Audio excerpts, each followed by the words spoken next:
ఒకసారి ఊహించండి, ఎవరో ఒక వ్యక్తి మీ చంకలలో లేదా పాదాల అడుగున మెల్లగా తాకారు అనుకుందాం.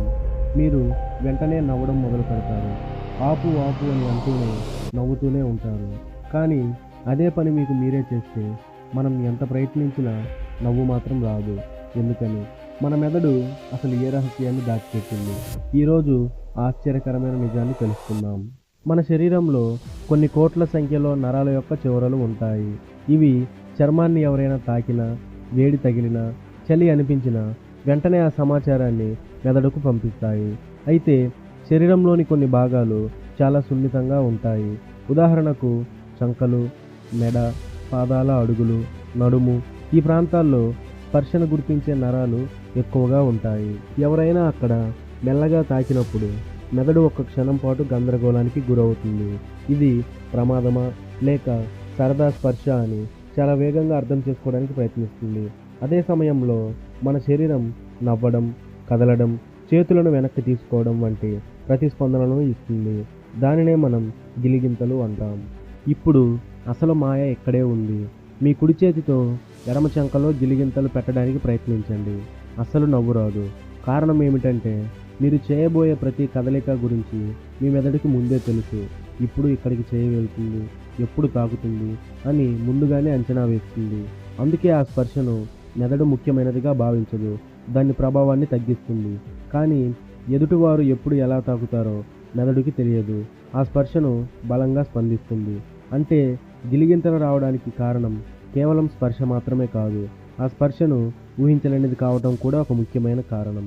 చాలామంది గిలిగింతలు పెడుతున్నప్పుడు నవ్వుతారు. కానీ ఆ నవ్వు ఎప్పుడూ ఆనందం వలనే వస్తుందని చెప్పలేం. శాస్త్రవేత్తలు చెబుతున్న దాని ప్రకారం ఇది ఒక ఆటోమేటిక్ ప్రతిస్పందన మాత్రమే. కొన్నిసార్లు గిలిగింతలు చాలా ఎక్కువగా అయినప్పుడు మనకి నవ్వుతూనే అసౌకర్యంగా కూడా అనిపిస్తుంది. అందుకే మనం ఎవరికైనా గిలిగింతలు పెడుతున్నప్పుడు వారు ఇంకా ఆపు అన్న వెంటనే ఆపేయాలి.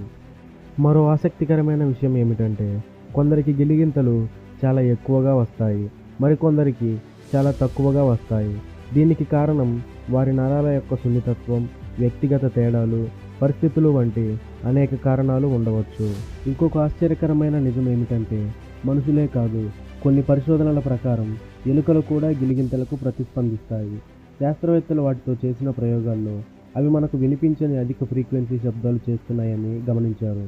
దీనివల్ల గిలిగింతలు అనేవి మనుషుల్లో మాత్రమే ఉండే లక్షణం కాదని, కొన్ని ఇతర జంతువుల్లో కూడా ఉండవచ్చని శాస్త్రవేత్తలు భావిస్తున్నారు. కాబట్టి మనకు గిలిగింతలు రావడం వెనుక కారణం కేవలం నవ్వు మాత్రమే కాదు, మన చర్మంలోని సున్నితమైన నరాలు, మెదడు స్పర్శను ఎలా అర్థం చేసుకుంటుందో, ముందుగానే ఊహించగలదో లేదో అనే విషయాలన్నీ కలిపి ఈ విచిత్రమైన అనుభూతిని కలిగిస్తాయి. ఇప్పుడు మీకొక ప్రశ్న. మీకు ఎక్కువగా గిలిగింతలు ఎక్కడ వస్తాయి? చంకలోన, పాదాల అడుగున లేక మెడ దగ్గరన? మీ సమాధానం కామెంట్లో చెప్పండి. ఇలాంటి ఆసక్తికరమైన సైన్స్ విషయాలు తెలుగులో తెలుసుకోవాలంటే మైండ్స్కోప్ తెలుగు ఛానల్ను సబ్స్క్రైబ్ చేయండి. మళ్ళీ కలుద్దాం మరో అద్భుతమైన విషయంతో.